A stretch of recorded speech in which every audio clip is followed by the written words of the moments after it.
सकता है कपड़े धोते धोते, झाड़ू मारते मारते, पर व्रत नहीं हो सकता। व्रत कहते हैं संकल्प को, निश्चय को, एकाग्रता को। जो एकाग्रता जम जाए, निश्चय जम जाए, तो समझ लो व्रत कर लिया तुमने, संकल्प धारण किया। और व्रत में रोटी सब्जी नहीं खाते, ऐसा लोग कहते हैं कि रोटी सब्जी को छोड़ना ही व्रत है। अगर छोड़ दिया है भोजन को तो जीवा पर कभी कुछ नहीं आना चाहिए। अगर व्रत करना सीखना है तो किसी मुसलमान से सीखो, वो सिखाएगा। मुसलमान जब व्रत करता है तो जीव के थूक को भी गले में नहीं निगलता, इसीलिए साल में एक ही बार करता है। और तुम्हारे तो बारों का ही ठिकाना नहीं है, कौन कौन सा बार तुम्हारा है। सारे बारों में व्रत करते हैं, ये व्रत फेल हुआ तो वो व्रत, ये फेल गया तो वो व्रत, ये फेल गया तो, यानी जितने बार हैं सब बार तुमने कर लिए, बाल पूरे सफेद हो गए बार कर करके, पर कोई फल नहीं आया। अच्छा बताइए, आदमी दिन भर बंदूक से गोली चलाता रहे, उससे थोड़ी कोई मरने वाला है। एक ही कस्तूर चलाइए पर निशाने पे लगाइए उसको। अगर तुम्हारा निशाना बढ़िया है तो एक बार में ही सारा काम खत्म हो जाएगा। और आप दिन भर चलाते रहें और निशाना ठीक नहीं है। यही सिद्धांत कहता है भागवत का कि जिसकी भक्ति का, तप का, व्रत का, जप का, मंत्र का, ध्यान का, धारणा का, उपासना का, स्तुति का नियम सही है तो उसे अधिक नहीं करना पड़ता, एक दिन में ही सारे काम बन सकते हैं। और जीवन भर करके भी काम नहीं बनेंगे, क्योंकि कोई फायदा नहीं है। भाई आप डाल तो रहे हैं पर वो गुल्लक में जाना तो चाहिए, तब तो गुल्लक भरेगी ना तुम्हारी। छिद्र में जाता ही नहीं तो भरेगी कैसे। सदगुरु भगवान सुखदेव राजा परीक्षित को कहते हैं, राजन आज महर्षि कश्यप ने जो व्रत दिया तो महारानी ने अच्छी तरह से पालन किया। 10वीं की रात्रि से शुरू करके एकादशी का पूरा दिन निकल गया। रात्रि के 12 बज गए, द्वादशी का शुभ आरंभ होने वाला है। व्रत करते करते अदिति माता निद्रा में जा रही हैं। व्रत करते करते सो गई। निश्चय कर लिया अब कल का सूर्य उदय होगा तब जलपान करूंगी। इसको व्रत कहते हैं। जिस दिन व्रत किया है उस दिन जलपान भी नहीं करना। आजकल तो बड़ी फैसिलिटी आ गई है व्रत करने के लिए। पांचोरा में दुकान पे मिले व्रत को खाए को सामान, फरसाण, नमकीन भी चालू हो गई व्रत की। अब बोलिए नमकीन, पहले जीजा जी आते थे तब नमकीन आता था, अब उपास के लिए नमकीन आता है। बड़ा मुश्किल हो गया हमारा जी। क्या रहता है उसमें हमें नहीं समझता है। फर्क क्या है व्रत वाले नमकीन में और सादा नमकीन में, क्या फर्क है मालूम नहीं, पर खाने में टेस्ट सेम ही है दोनों का। फर्क क्या है पता नहीं। हाँ? लोग कहते हैं कि व्रत में नमक नहीं खाते, और हमने किसी भी आदमी को बिना नमक के खाते ही नहीं देखा। खाली नाम बदल दिया है। लोग बोलते हैं ये सेंधा नमक है, सेंधा नमक है, सेंधा नमक है। अरे नमक तो कितने प्रकार के दुकान पे रहते हैं। सेंधा नमक मतलब क्या रहता है वो भाई? सेंधा नमक क्या रहता है? कोई कहे ये मिर्ची नहीं है, ये तो कश्मीरी मिर्ची है। कश्मीरी, कोई कश्मीरी मिर्ची मिर्ची नहीं रहती, वो अम्मा रहती है। बोलिए ना, ऐसे ढोंगी हैं लोग, खाएंगे रहेंगे नहीं खाए बगैर। पर कोई टोके रोके तो महाराज नमक नहीं चाहिए, सेंधा नमक है, सेंधा। ओ हो। अच्छा, सेंधा नमक में और टाटा नमक में स्वाद अलग अलग है क्या? स्वाद तो सेम होता है, आप झूठ बोलते हैं। कलर अलग अलग है, स्वाद में कोई डिफरेंट नहीं महाराज। अगर स्वाद अलग होता तो सेंधा नमक कोई डालता ही नहीं। वो तो उसी नमक के स्वाद के लिए तो सेंधा नमक डालते हैं, पर्याय में, ऑप्शन में। व्रतेन दीक्षा मापनोति, दीक्षा मापनोति दक्षिणाम, दक्षिणा मापनोति सत्य उपगृह्यताम।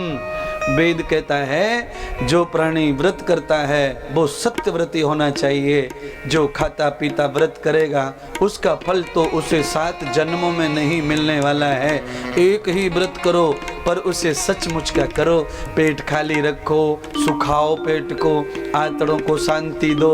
रोज चक्की चलती है, सब पार्ट घिस गए चक्की के, अब आटा भी नहीं बनता, पेट में ही सड़ता रहता है माल, बाद में बांस मारती है चारों तरफ से।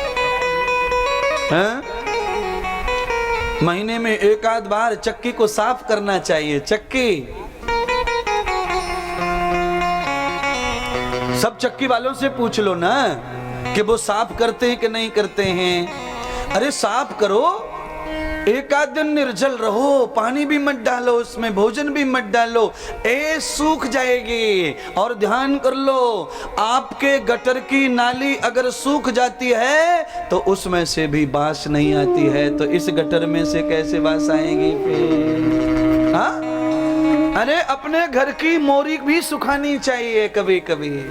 महीने में एक बार मोरी में पानी डालना बंद करो, उसे सुखाओ, धूप लगाओ, और धूप लग के जब काई सूख जाए तो कड़क झाड़ू से झाड़ू मारो, सारी काई पहुंच के गटर में लेके फेंक दो। फिर पानी चलाइए, पानी सर्र से निकल जाता है, नहीं तो पानी निकलता नहीं है। मोरी में से उफन उफन के इधर उधर कूदे है, तो तुम्हारी मोरी का पानी इधर उधर कूम रहा है, इसीलिए तो गैस बनती है सब। गैस कहां से आई बता? ये गैस आई कहां से? बोलियो ना, ये गैस कहां से आई? ये गैस कोई वहां से थोड़ी आई है रिफाइनरी से, ये तो अंदर ही तैयार हो रही है। गैस तैयार क्यों हो रही है? क्योंकि सारी नली चौकअप हो गई है, मोरी साफ नहीं है, इसीलिए माल निकलता नहीं, अटक रहा है, इसीलिए बैक निकलता है, उल्टा वापिस चला जाता है। जहाँ बाथरूम रहता है ना वहाँ पानी भरा रहता है, पानी मोरी लेती नहीं है, मम्मी इंतजार करती है अब जाएगा अब जाएगा। आधा घंटे के बाद में धीरे धीरे धीरे धीरे पानी बाथरूम में से बाहर होता है। अरे साफ करो, स्वास्थ्य फिनिश रहेगा, स्वास्थ्य अच्छा रहेगा महाराज। जैसे घर का बंदोबस्त है ऐसे ही इस मकान का भी बंदोबस्त है। इस मकान में किचन है, बाथरूम है, टॉयलेट है, मुख्य द्वार है, सब द्वार है, इसमें सब चीज है। भगवान ने हर चीज की उपस्थिति की है, कोई साधन कम नहीं किया तुम्हारे शरीर में, क्योंकि उसमें स्वयं भगवान निवास करते हैं। तो फिर गलती करेंगे कैसे? हर जगह से परमात्मा ने अनंत दिया है। आपको पता नहीं है तुम्हारे शरीर रूपी मकान में 9 मुख्य दरवाजे। तुम्हारे घर में कितने मुख्य दरवाजे होते हैं? एक अगड्डी एक पिछड्डी, 2 ही होंगे ना। और इस दरवाजे 9 दरवाजे तो मुख्य हैं, इतना बड़ा महल है। और सुनिए, और बताऊंगा तो बाबले हो जाओगे। तुम्हारे घर में जो एडजस्टेशन खिड़कियां होती है ना, हवा क्रॉस करने वाली, हवा पास करती हैं, छोटी छोटी खिड़की, अगर ऐसी खिड़कियों की बात करूं तो 16 करोड़ खिड़की हैं तुम्हारे शरीर में। तुम क्या बना लोगे मकान? 16 करोड़ खिड़कियां हैं। काहे के लिए हैं वो? हवा शुद्ध आनी चाहिए और गंदी हवा निकलनी चाहिए। इसीलिए उसके बाद भी शरीर अस्वस्थ हो रहा है, परेशान हो रहा है, मतलब यह है कि घर में शुद्ध हवा नहीं आती है और गंदी हवा निकलती नहीं है। तुम्हारे सब रोमे बाल शरीर के सब चौक हो गए हैं गंदगी से, अंदर का मैल, सारे छिद्र बंद कर दिए बालों के, हवा आती जाती नहीं, इसीलिए शरीर पक रहा है, बीमारियां आ रही हैं। गाढ़ा हो गया खून, फलाना हो गया खून, ढिकाना हो गया खून, ये सब होता रहता है। इसीलिए चलो स्वास्थ्य ठीक करने के लिए कथा चलती है ना, शारीरिक, आत्मिक, मानसिक, बौद्धिक, आर्थिक, ये सारी उन्नति होनी चाहिए। धन हो, करोड़ों का धन हो, क्या फर्क पड़ता है, शरीर बीमार पड़ा है तो। शरीर पहले सुखी होना। आज माता अदिति ने रात के 12 बजे आसन पर ही सो गई, और जब सो गई तो महाराज इंद्रदेव जी ने कहा था 1 घंटे पहले, नींद भी सत्कर्म वाली होनी चाहिए। विष्णु का नाम लेके सोई तो सपने में सचमुच के भगवान चतुर्भुज नारायण उपस्थित हो गए। महाराज सत्कर्म का फल मिला कि नहीं? निद्रा सत्कर्म वाली होनी चाहिए। राम नाम लेकर के सोई, भगवान पधारे और सपनों में कहा, देवी त्वया गते व्रतान फलश्रुति नाम। हे देवी, तुमने जो इतना कठिन व्रत किया है, इस व्रत का फल मांग लो, तुम्हें क्या चाहिए? अदिति कहती है, प्रभु अगर आप इस दासी के भक्ति से प्रसन्न हैं तो इस दासी के बच्चों को फिर से सुखी कर दो। भगवान कहते हैं, देवी ये भक्ति का फल है, ये तुमको मिलेगा, तुम्हारे बच्चों को नहीं। और तुम्हारे पास भी अभी फल नहीं है, भक्ति का पुण्य नहीं है। अगर तुम्हें चाहिए कि तुम्हारा पुण्य तुम्हारे बच्चों को मिले तो थोड़ा और करना पड़ेगा। अभी तुम्हारा पुण्य इतना नहीं है कि किसी को दान किया जाए। दया पुण्यम गति दर्शनम। अच्छा जा, तेरा बच्चा ठीक हो जाएगा, डॉक्टर को दिखा देना, 1 दिन में औषधि से ओके हो जाएगा। ये साधु ने कह दिया तो इसे पक्का मान लेना चाहिए, क्योंकि साधु के कमंडल में पुण्य होता है और वो पुण्य दे देता है हॉस्पिटल में, और बस वही पुण्य आदमी की उम्र बढ़ा देता है, स्वास्थ्य बढ़ा देता है। महाराज अदिति माता ने भगवान से कहा, प्रभु मेरे बच्चों को सुख होना, चाहे मुझे कितना भी जप करना पड़े। भगवान कहते हैं, देवी तुम्हें 7 वर्ष निरंतर मेरा जाप करना पड़ेगा और ये व्रत करना पड़ेगा। अदिति माता ने 7 वर्ष तक व्रत किया। भगवान विष्णु अदिति माता के पुत्रों के कल्याण के लिए स्वयं अदिति के पेट से बालक बनकर पैदा हुए।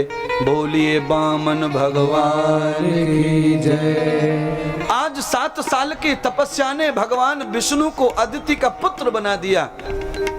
आयु 7 साल की है। 7 साल के बालक को अदिति ने चलते फिरते देखा। महर्षि कश्यप ने सोचा कि ये ब्राह्मण का पुत्र है, 7 साल का हुआ है, इसीलिए इसे जल्दी गुरु करना चाहिए। बृहस्पति ब्राह्मण को बुला करके सबसे पहले अपने पुत्र को गुरु मंत्र दिलवा कर जनेऊ पहनाया और उपदेश दिया। जितने भी ब्राह्मण समाज के लोग यहाँ कथा में आए हैं वो कथा को समझ लें। अपने बच्चे को ज्यादा ही लेट हो जाए तो 7 साल में जनेऊ मुंज करवाना और उसके सिर के ऊपर छोटी चोटी भी रखना, सिखा रखना और उसे गुरु मंत्र होना। यदजिरम पुण्यम भागवतम यथाह। ब्राह्मण का बच्चा जब विद्या अध्ययन करने जाता है तो उसकी आयु 5 वर्ष होना आवश्यक है। 5 वर्ष का जो बालक होता है ना, वो दूध पीना बंद कर देता है माँ का, और जब माँ के दूध को छोड़ देवे, ये परंपरा रही है। पहला गुरु माँ रहती है। प्राचीन काल की माएँ ना है 10-10 साल तक दूध आता था उनके आंचल से, और 5 वर्ष तक अपने बच्चे को अपना ही दूध पिलाती थी। पुराने समय में जब ये बड़े बड़े योद्धा राजा महाराजाओं की जो आप कथा सुन रही है ना, इसलिए पहली गुरु माँ, उसके दूध के द्वारा ही पुत्र को बल प्राप्त होता था।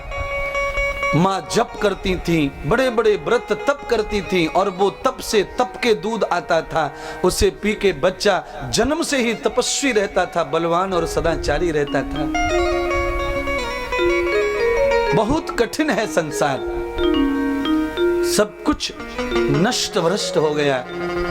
आजकल केवल नाम निशान के लिए रह गई हैं परंपराएं।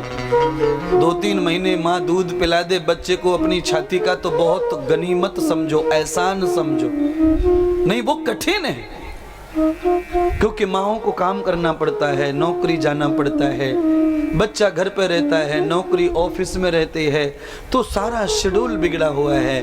इसीलिए कुसंस्कारी औलाद हो जाती है, अपने आप ही बुद्धि भ्रष्ट हो जाती है बच्चों की। बच्चों में बुद्धि ही नहीं रहती, चरित्र नहीं रहता, बोध नहीं रहता, विवेक नहीं रहता। कारण क्या है? कारण यह है कि मशीन में से निकला हुआ दूध पिलाए, पाउडर पिलाए तो बुद्धि कैसे बनेगी? वो तो माँ के खून में से जो दूध आता है वो बच्चे को सद्बुद्धि प्रदान करता है ना। पाउडर कैसे सद्बुद्धि देगा? अरे वो पाउडर भैंस का है कि बकरी का है कि भेड़ का है कि मेंढी का है कि ऊंट का है, हाथी का है कि मरी भैंस का है कि जिंदी का है? किसी को थोड़ी मालूम है कौन से दूध से पाउडर बना है। जैसा खाएगा अन्न और वैसा ही बनता है मन। पाउडर का क्या भरोसा? बकरी का पाउडर है और बीमार बकरी का है, कौन जानता है? इसलिए माँ को माँ रह के ममता उछालनी चाहिए। अदिति माता ने आज अपने पुत्र को ब्राह्मण बनते देखा। ब्राह्मण मुखम आशीत बाहु राजन्य कृता उरु तदस्य उद्वश्य पद्यम शूद्रो अजायतम। जिसने गुरु नहीं किया है, चाहे वो क्षत्रिय मराठा क्यों न हो, पर वो महाशूद्र ही है, वो क्षत्रिय हो नहीं सकता।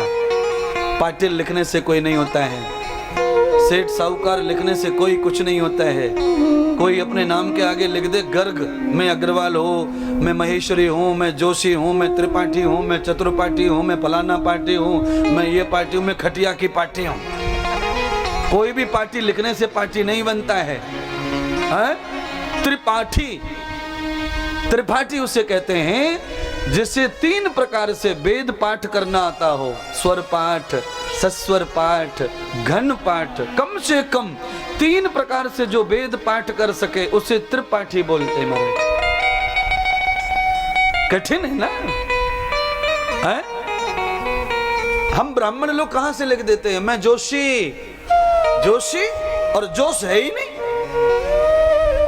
साधना करो, तप करो, जप करो, है? होश और जोश दोनों होना तो जोशी कहलाओगे।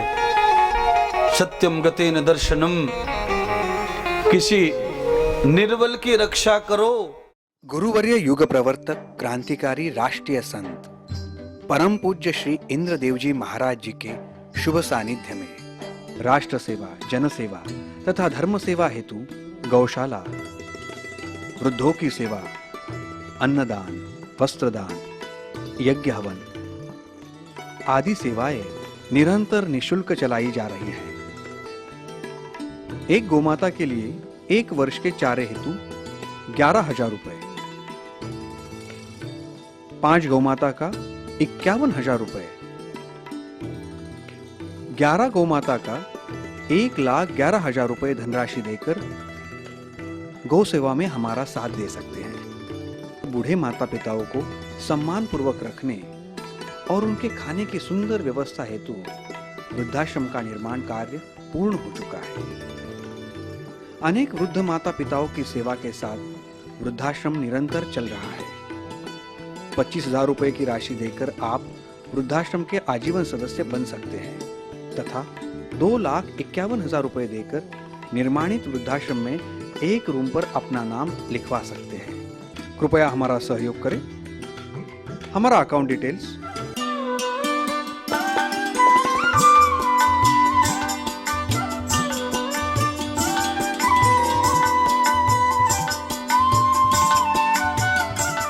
हमें संपर्क करने के लिए डायल करें +91 88 059 60202 +91 88 059 70202।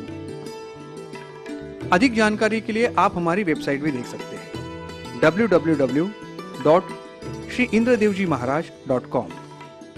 हमारा ईमेल आईडी है shriindradevjimaharaj@gmail.com।